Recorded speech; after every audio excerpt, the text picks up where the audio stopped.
sounds like it's saying, bruh, bruh, like, bruh.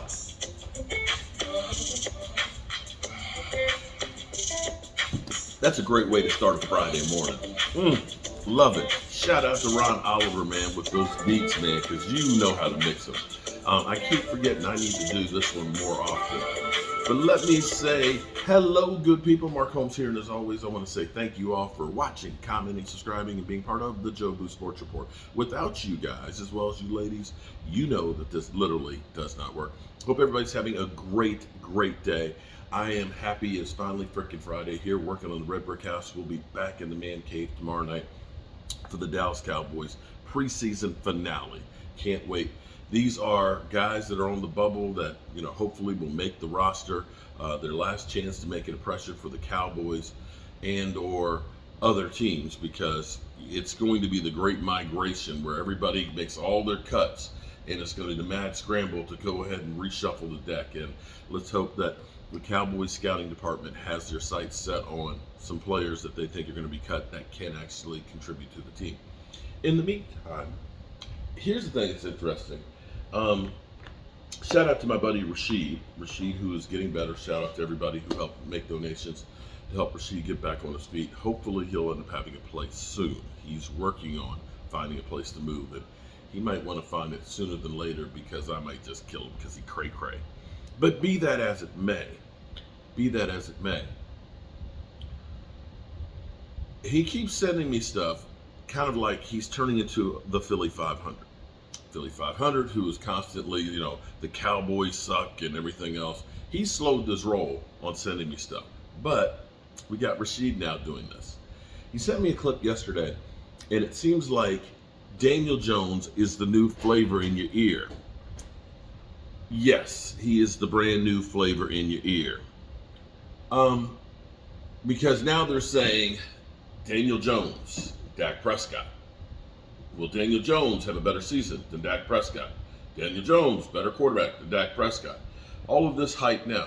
But you know what's funny is if we go down the highway of Dak Prescott through his career in the NFL, the highway is littered with guys that we were told they're better than Dak Prescott. The brand new flavor in your ear.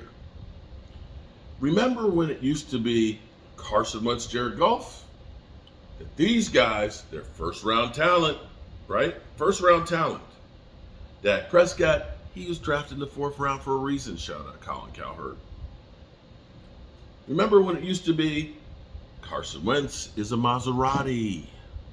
Dak Prescott was a Corvette. They're both nice cars, but there's no comparison to the Maserati versus the Corvette.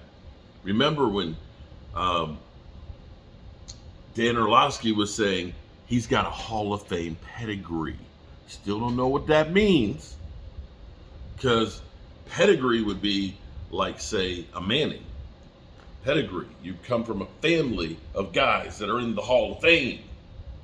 So you look at Eli Manning and you say, he's got a Hall of Fame pedigree because his father's there, his brother's there. So that's a Hall of Fame pedigree. Carson Wentz from North Dakota State? North Dakota State? Really? Okay, all right. These guys from North Dakota State aren't exactly lighting up the NFL, but hey, what do I know? I'm a guy with a day job and a voodoo doll. Be that as it may. Remember when we heard that Andy Dalton, there's no letdown from Andy Dalton. Andy Dalton and Dak Prescott, they're the same guy. Colin Cowherd. Remember that? Do y'all remember that? Do you remember? You don't remember? You don't remember? Oh, okay. All right. But yeah, we were told that too. There's no letdown between those. Somehow the Cowboys dropped 10 points per game. Now, some people will tell you that Cooper Rush, Cowboys do better Cooper Rush, even though 10 points less a game. Defense stepped up. But remember when Kyler Murray, oh my God, Kyler Murray, he could do things Dak Prescott can't do. Yeah, like get $240 million. Kyler Murray. Remember when it was Baker Mayfield? I'm sorry, Baker Mayfield? Oh, Baker Mayfield. Colin Cowherd literally did who he would take over Dak. Dak or the fence. And literally, he took everybody basically over Dak Prescott. And so as we look at Kyler Murray, who Cardinals basically say they don't want anymore, who's injured, got paid, nobody talks about the pressure on him. Then, of course, you look at somebody like Deshaun Watson, who had off-the-field issues, who they say, man, he was an MVP guy, even though he was on a 4-12 team. Somehow that didn't equate to garbage time. They don't even talk about him and his 7 TDs and 5 interceptions that he had last year. Oh, but he had off-season problem. Dak had during the season problem, a broken thumb. Yeah. So now we're getting the Justin Fields and Daniel Jones are the brand new flavor in your ear. That's right, the brand new flavor in the ear. And Rashid sent me a clip yesterday that Daniel Jones will be better than Dak Prescott. And I'm just trying to understand here. It was kind of funny. This is a kind of funny article here. I had never heard of her. But Lisa Ann, I don't know who she is, but apparently she is a former adult actress. She ended up showing up on game day, a game day event, where she said this, which, I have to say, I think she is quite right. If I'm going by paycheck, Daniel Jones, 15 touchdowns, you get to bring in that bag? Wow. Even Chris Collinsworth has drawn a parallel between New York Giants Daniel Jones and the reigning NFL star Pat Mahomes. I would say that Jones is, and boy, people are going to scream when they hear this, but he plays a game a little like Pat Mahomes, Collinsworth said on the Herd Show. Wow. And of course, Colin Cowherd gushes. Let's listen to this clip. Everybody looks at the Giants and goes, well, it's Dable. They kind of overachieved. They played the Vikings. And my takeaway is they have a star weapon. They upgraded at tight end. Dable's a brilliant offensive coach. They have literally a franchise left tackle. Great defensive front. Weaker NFC. Winnable division, although Philadelphia's got better personnel. I look at the Giants and I'm like, we do this. Hold on for a second here. So let me be clear here. One of the reasons why they say Daniel Jones is better is because they got more weapons, which is true. I'm not going to dispute that. They look at that as a positive for everybody but Dak Prescott. Dak Prescott, he needs those guys because he can't elevate people. It's kind of like we love teams and we tear them down. In the NFC, I still think the Giants have a lot of, Daniel Jones may not be Mahomes. He doesn't lose you games. Chris, he only threw 5 picks. He knows what he is. He knows what he's threw 15 touchdowns. Where are you on the Giants today? I think it's a really interesting question. We do the Giants on opening day, so I've been watching a lot of tape. I'm going to try to go back. I'm about a quarter of the way through his season last year. I'm going to watch them all. I'm going to figure out exactly what it is that makes Daniel Jones tick. After the first 5 games that I've seen, something like that, I would say that he is, and boy, people are going to scream when they hear this, but he plays the game a little like Patrick Mahomes. When you watch him play, it's not the first read that he typically beats you on. He is somebody who wants to pull the ball down. If it's not there immediately, he wants to create some space. He's pretty good at maneuvering up and through the hole. He only runs a 4.8. I actually went back yesterday when I was watching the tape and go, okay, is he fast? How is he getting away from these defensive linemen and edge players? He's a 4.8 kind of guy. Patrick Mahomes is about the same thing. Joe Burrow is probably about the same thing. Even Tom Brady, who wasn't a fast guy, knows how to manipulate inside the pocket. Aaron Rodgers does a great job of it. And creating that extra second, 2, sometimes 3 seconds to give his receivers a chance to get open. But the one thing, and you hit on it, that I love about this team, and you're already seeing it in preseason, if Darren Waller can stay healthy, right? If Darren Waller can stay healthy, and I know he wasn't last year because I had him on my fantasy team and he killed me. But if he can stay healthy this year, you can do some things with him that you can't do with other tight ends. You can play that 3-by-1 set with 3 receivers on one side, a single receiver on the other side, and that single receiver can be Darren Waller. And Darren Waller now defensively, you've got a choice to make. Are you going to leave a cornerback over there on him one-on-one and leave the safety in the middle of the field to go help with the 3 receiver side on the other side? Or are you going to tilt your coverage and put an extra safety play 2 deep back there to try and help against Darren Waller? If you go one-on-one with him on the outside with the safety on the other side in the middle of the field, you inevitably, Daniel Jones just going to throw the ball up in the air. We've already seen it. We've seen it in practice. We've seen it in games. He's just going to try and take advantage of that big body mismatch. And that's going to be something that he didn't have. We have enough of that right there, Chris Collinsworth. You can only take so much of Chris Collinsworth before your brain literally starts to rot. But here's what you want to know what it's really all about. Let me give you what it's really all about. This was yesterday.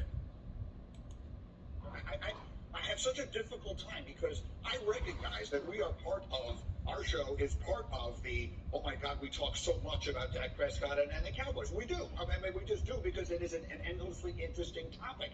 And we do not scrutinize every quarterback in the NFL the way we do him. If we scrutinized every pass and every play that Kirk Cousins makes in the same way that we do Dak Prescott, then we would have a very different view of him, perhaps. I have such a difficult time because Wow. In other words, Dak Prescott is our moneymaker. So let's go through as we get ready to get out of here, and let's check out. Let's look at this a little bit further. So let's go to the moneymaker for everybody, Dak Prescott. ESPN Radio, the ESPN app, Susan Channel 80 and ESPNU.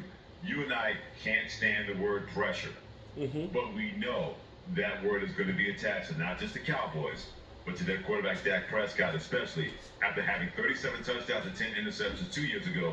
Last year, leading NFL interceptions with 15, having 23 touchdown passes, and completely not playing well, flaming out in that playoff game against the San Francisco 49ers. Yeah, and for people who may have missed us at night, for the last 8 years. Yes. Where were you, by the way? Every player feels pressure.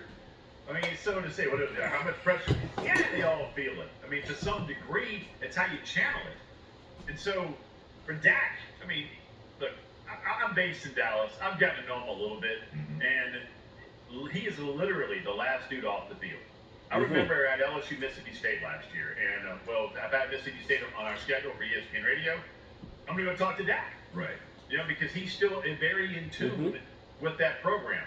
You know, whether it's talking about Will Rogers or what it meant to him to play there and get him to be number 1 in the country for 3 weeks, whatever it may be, right? And I'm waiting on him to come off the field, and he is literally, Freddie, the last dude off. The work that he is putting in is like any other player at an elite level. He just has to get back to the guy we saw a few years ago. Use his feet more, and ever since the foot injury, right, he really hasn't done that. And I'm wondering if this is the year where he gets back to being the fearless, let it all hang out guy we saw, 3, 4, 5 years ago, especially when he took over for Tony Romo when Romo got his back shrunk like an accordion. And he played so well, even when Romo got healthy, it was still Dak's job, and the rest is really Cowboy history. So I'm not one of those guys, and you aren't either, that hikes your leg on Dak Prescott like a dog on a fire hydrant. Well, it's very easy for people to do that because they look at the quote-unquote lack of success that he and the Cowboys have had. The Cowboys have not won a world championship since the 1995-1996 time. And even Dak Prescott understands exactly that question is going to be asked. How much pressure is on him and the Cowboys to finally break through and win that Super Bowl? I think at the end of the day, we got to put the pressure is what you put on yourselves. And so, I think at the end of the day, we got to understand that our standard is win. Simple as that. And we hold ourselves to a high standard and high expectations. And so nobody wants to end this drought more than the guys in this locker room. I can promise you that. And so Promise you that. For us, it's about making sure that we know our identity. We believe in our identity as a team. We go out there, we play complementary football on all three levels. And I think if we do that, just from what we've built on the offseason to the training camp to now, it's promising. Dak Prescott feels that quote-unquote scrutiny, pressure, Of course he does. whatever you Who want to doesn't? use, because of two reasons. One, he plays for the Dallas Cowboys, and two, because his owner is Jerry Jones. If his owner was not Jerry Jones, or he was not playing for the Dallas Cowboys, That's not true. that scrutiny wouldn't be as white hot as it is. But if anybody understands that, it is him when it comes to Dak Prescott. Oh, yeah. Because he knows that people don't want to hear excuses. They want to see results. And because he plays for that organization and that owner, his success and lack of success is going to be more magnified than anybody else, in my opinion, in the NFL. And it's not in the regular season. As you No, mentioned not earlier, really. Freddie, Yeah. I don't care about the regular season right now. They're going to win double-digit games this year. They're going to be in the postseason. There is little doubt in my mind. That defense is too good. Having Zach Martin back, who played this brilliantly, by the way, missed all of training camp. You don't have to go out And got there. paid. The Oxnard and smell the strawberry fields forever. Because you know he makes those strawberries grow, right? I mean, that'll wake you up in the morning. That old manure smell. All right. Hey, and he got his money, right? But We've gone off the rails here, but you can see the narrative that's out there. Okay, I'm not going to sit here and say that Dak Prescott is Daniel Jones like they're saying. Excuse me, that Dak Prescott is Pat Mahomes. Pat Mahomes and Daniel Jones. It seems like they kind of rhyme a little bit, but they literally will tell you that Daniel Jones, that guy, he's like Pat Mahomes. Come on, people. Let's be real here. Let's bring this thing back down to earth, because there's a lot of guys out there that we've swore were a lot better than Dak Prescott that haven't busted a grape, and don't get anywhere near the scrutiny. Take a look at Baker Mayfield, Sam Darnold, Josh Rosen. Remember the Cowboys wanted a Paxton Lynch. They wanted show me the money, Johnny Manziel.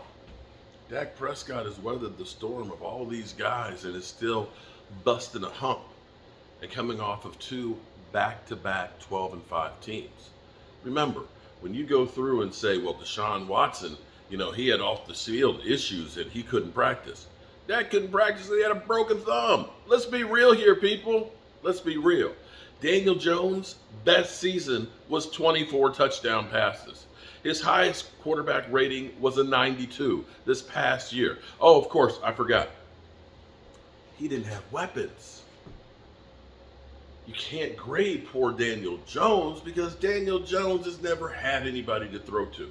When it comes to Dak Prescott, he's not elevating the people around him. Come on, man. Dak Prescott, Mark Home haters, go ahead, leave your comments, and don't bother me none, because I'm still here defending my quarterback, because I know that guy is a hell of a lot better than Daniel Jones, a guy who's never tasted a victory over the Dallas Cowboys. Peace.